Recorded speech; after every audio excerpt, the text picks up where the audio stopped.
The sun hangs warmly over the quaint North Yorkshire village of Giggleswick, casting long golden light across the gravestones of St Alkelda's churchyard. Beside the lich gate stands the old market cross, weathered, time-worn, but dignified, a silent reminder of the centuries when villagers gathered here to trade, gossip and mark the rhythms of rural life. And beyond it rises the sturdy form of St Alkelda's church itself.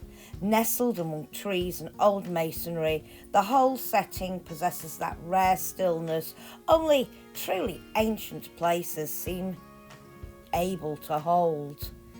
Today, all is idyllic. Birds sing in the churchyard hedges, the breeze stirs the grass between the old graves. The village feels untouched by haste, yet beneath this peaceful surface lies layer upon layer of history. The churchyard itself, rich with age, scattered among the more familiar headstones are older memorials, worn slabs lying low in the earth, their inscriptions almost beyond reading because of centuries of rain and frost. Some bear only faint traces of crosses or carvings, while others have disappeared almost entirely, becoming part of the landscape itself. There's something deeply atmospheric about the old masonry here. Ancient stones lean at impossible angles, fragments of worked stone emerge unexpectedly from the grass, and every wall seems built from the memories of earlier centuries.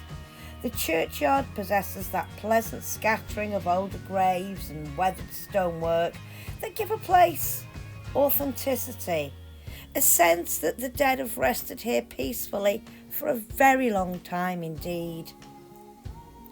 Inside St Alkelda's church, the sense of antiquity deepens further. The cool interior shelters ancient effigies and grave slabs worn almost smooth by generations. A knight lies recumbent, and beside him two now headless figures, believed to have been his wives.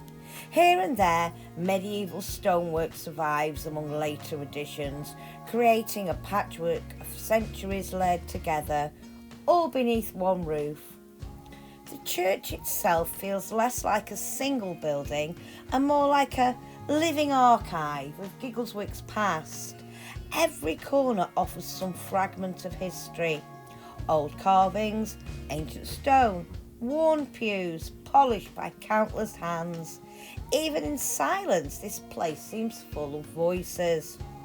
And yet, just beyond the church and village lies another place, steeped in mystery, the legendary Ebbing and Flowing Holy Well.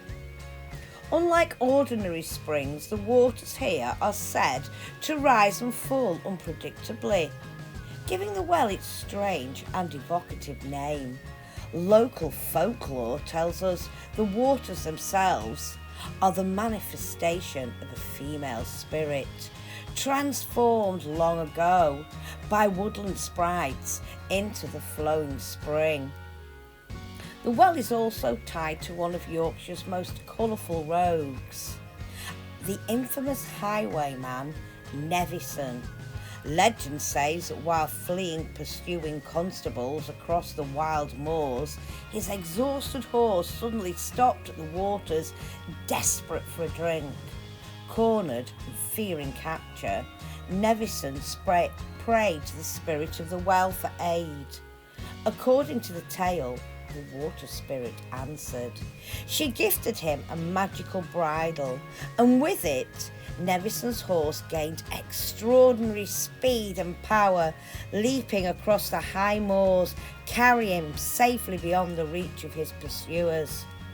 Whether truth, folklore, or something lingering between the two, the stories of St Alkelda's churchyard and the Ebbing and Flowing Well remain woven deeply into the landscape of Giggleswick, a place where history, legend and the old stones still quietly endure.